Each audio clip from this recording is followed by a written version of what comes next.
Another year of Marvel movies down. What does the future hold?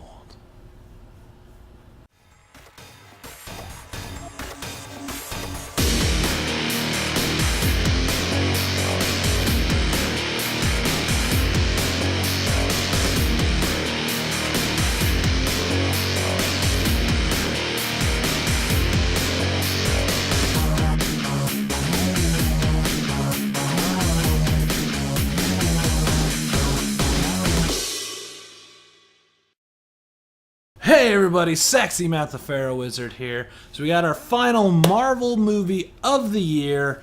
So it's once again time for me to discuss what the future of Marvel holds, what are my theories, what movies are coming up, what did I think of this year as a whole. Let's get into it. Before we get into the future of Marvel, let's discuss the current Marvel. Let's go over what we've gotten from Marvel in 2018 so far this year. So my hierarchy goes, best thing from Marvel so far in 2018, of course, Avengers Infinity War. It's going to be really hard to top that. It's so fantastic. Right under that, a very close second, Black Panther. Again, still fantastic. Seen it multiple times. I still love it. Then we have Jessica Jones Season 2. I'm liking it more and more, and I think I really want to revisit it and watch it a little bit more spread out. But I think it's more solid than people give it credit for. Then under that, we have Ant-Man and the Wasp. It was fun and, had some good times, but it did leave me wanting a little bit. And then we have Luke Cage Season 2. Same thing. It was pretty solid, but left me a little bit wanting. Then we have Runaways Season 1. It was good and competently done, but left no impression on me. And then Agents of S.H.I.E.L.D. Season 5. Yeah, it's crap. Yeah. So, of course, we're still going to get some more Netflix stuff this year, and Cloak and Dagger is still currently showing, so I can't put them on the list yet, so this is an incomplete list. I will be doing a video later this year, wrapping up everything that we got from Marvel this year and going into more detail about, stuff I didn't review, Cloak and Dagger, Runaways, Agents of S.H.I.E.L.D., things like that. So look forward to that. But now we have 2018 handled, at least movie-wise. Let's talk about the future. Captain Marvel. So the first movie we get next year is Captain Marvel, which will be directed by Anne Boden and Ryan Fleck, the directing duo that did It's Kind of a Funny Story, which, by the way, is one of the aptly named movies. And it'll be starring Brie Larson as the titular Captain Marvel. Samuel L. Jackson will be reprising Nick Fury. We're going to see Clark Gregg back as Agent Coulson. And oddly enough, we're going to see Lee Pace return as Ronan the Accuser. And then we're going to be introduced to Jude Law's Mar-Vell. So this movie is going to take place in the 90s and deal with the Kree-Skrull War.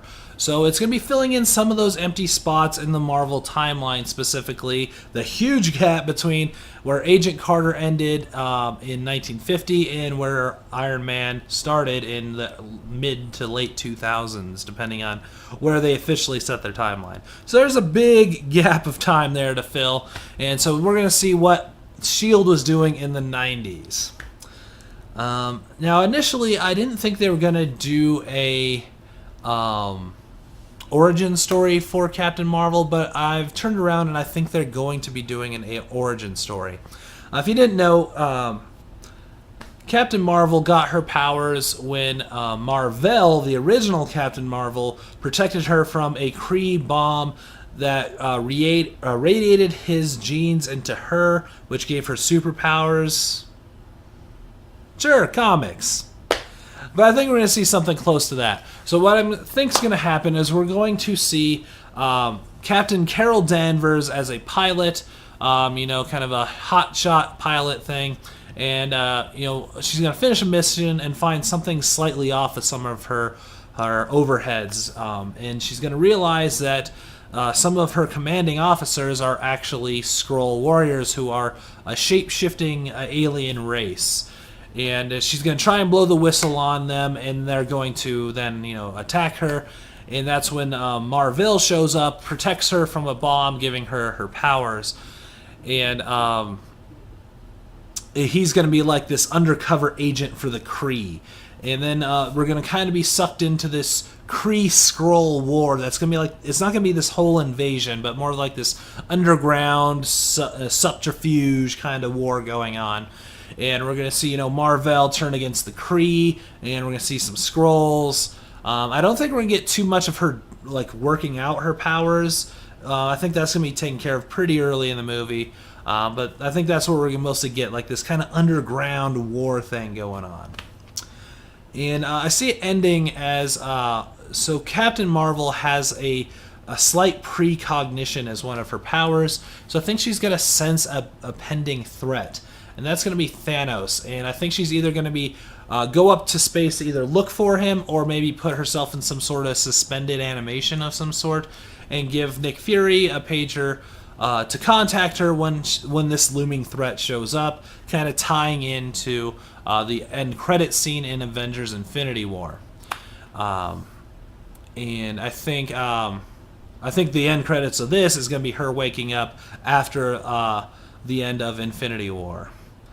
So yeah, I think that's how this is all going to take place, and it should be some very solid stuff. I'm looking forward to it. This is the MCU's first female-led movie, so that's really awesome. I think this is going to be a really cool movie. I'm looking forward to it. Avengers Endgame?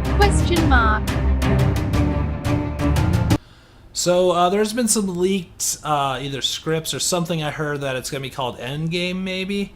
I don't know if that's the official title. They haven't announced it. But the next Avengers movie, it's once again be directed by the Russo brothers, who did Infinity War, Civil War, and Winter Soldier. So we're in good hands. And once again, going to be starring everybody once again. The cast list is massive, but we're going to get the additions of Captain Marvel, Ant-Man, and Hawkeye for sure in this. So yeah, spoilers for Ant-Man and Avengers Infinity War, sorry. So the end credits scene in Ant-Man and the Wasp had Scott Lang in the quantum realm when the snapture happened, and he was kind of stuck in the quantum realm. I think what's going to happen is he's in an attempt to escape. He's going to find himself in a time warp, which Janet warned him about, and he's going to pop up 5 years after the events of Infinity War, and we're going to see a new Avengers team of like an old Iron Man, an older Cap, Captain Marvel, and his daughter as a hero, being Spire, I think is her name, something like that. I don't know. Sorry. And he's gonna be. I don't think it's gonna be like a dystopian future per se, but it's definitely not gonna be a great future. And he's gonna go up to Iron Man like, whoa, what happened here? Why is everything so crazy? Why is everybody gone? And he's gonna explain the snapture to him and what happened. And they're gonna realize that in the quantum realm you can travel through time, so they might be able to prevent some of this. So they're gonna come up with like this twofold plan of Captain Marvel and maybe some other people going after Thanos directly, and Captain America, Iron Man, and Ant-Man going back in time to try and steal one of the Infinity Stones before it happens. And it's going to end up in a big battle, and I think what's going to happen eventually is they're going to crack and break the Soul Stone, and that is going to release everybody. I think everyone's trapped in the Soul Stone right now. That's going to release everybody, and we're going to set this world back. But it is going to be off because it's going to be 5 years later, and things are going to be different. Maybe they'll revert some time stuff back. I'm not sure. But it's going to be a weird, interesting ending. This is all conjecture. I have no idea what's going to happen. But it's going to be crazy. I'm looking forward to this. Spider-Man: Far From Home. Alright, the sequel to Spider-Man Homecoming, Spider-Man Far From Home, which Kevin Feige has confirmed is the title of it, will once again be directed by John Watts, and will be have Tom Holland reprising his role as Spider-Man, Michael Keaton returning as Vulture, and will be introduced to Jake Gyllenhaal as Mysterio. And all we really know is that this is going to take place after Avengers 4 and take place in Europe.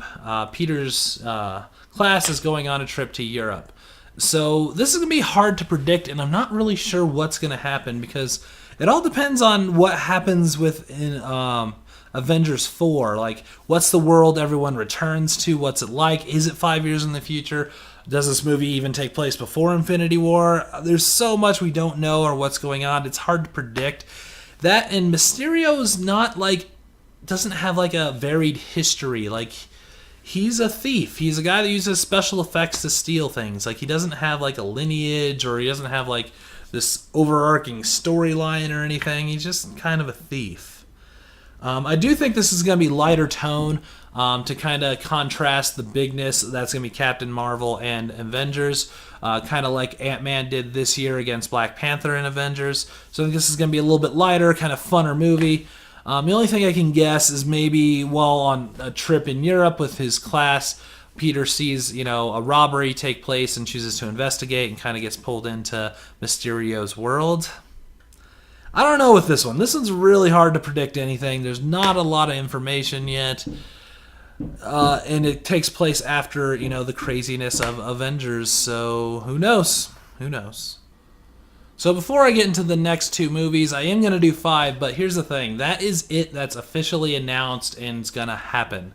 Kevin Feige says they're going to revamp the way Marvel announces movies, which is actually a really good thing. Let me explain. So from a production standpoint, what Marvel used to do is release this whole platitude of movies. Like, this is our next lineup for the next 3 to 4 years. These are our movies. Problem with that is if there's like a weird, like, dark horse, out of nowhere fun character that everyone likes, it's hard to, fit them in and get a sequel in without it being years down the line.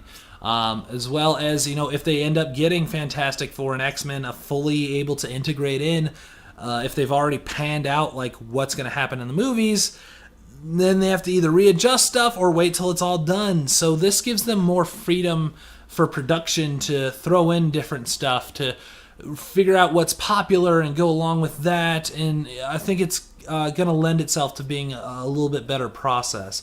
As well as for a fan, I actually kind of like it because it means we don't know what's coming up, so we can't be like, oh, Cap's going to be fine in this movie because he has a sequel next year. He's got another one coming up, so it's all fine. It's whatever. It's good.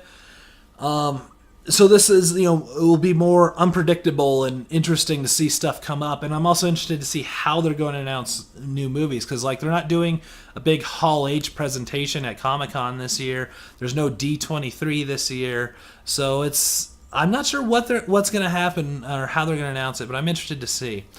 But for the purposes of this video, it's very annoying. Because anything else from here is complete conjecture. I have no idea. It's from my best research and my best guesses. So let's do it. Guardians of the Galaxy, Volume 3. So this is what I think is going to be our first movie in 2020.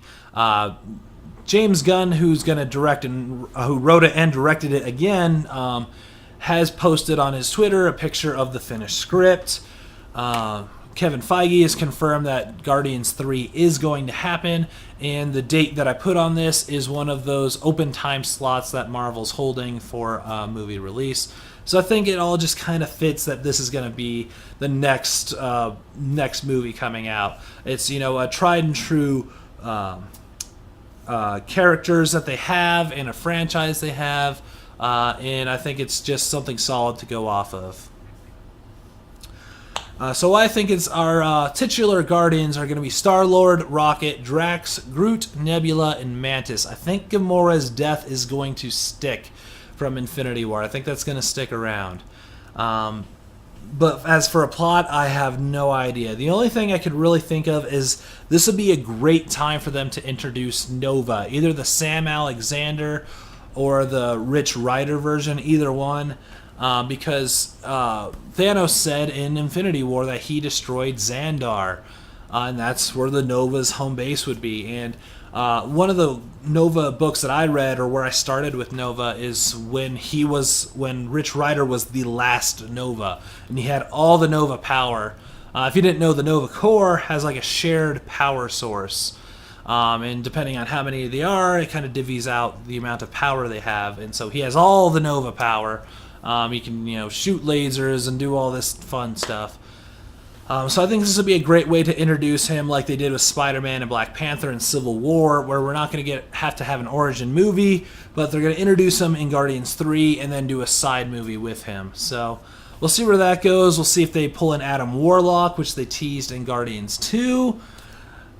But I don't know. I don't know a lot about the Guardians in the comics per se. I don't read a lot of Guardians comics, so it's very up in the air what could happen. But I'd like to see them bring in Nova. So that's Guardians 3, I think. Black Widow.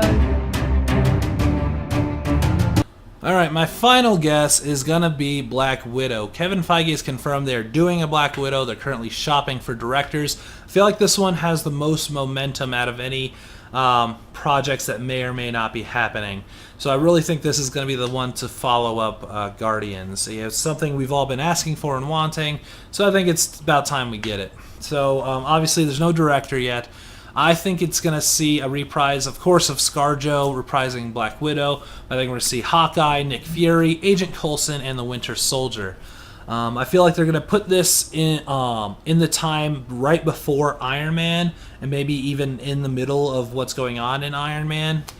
And I think we're going to see, kind of Black Widow get recruited into S.H.I.E.L.D., and some of her early events with Hawkeye and how their friendship started, and then her run-in with the Winter Soldier and her going after him, and I think he's going to kind of be the main protagonist and looking into that.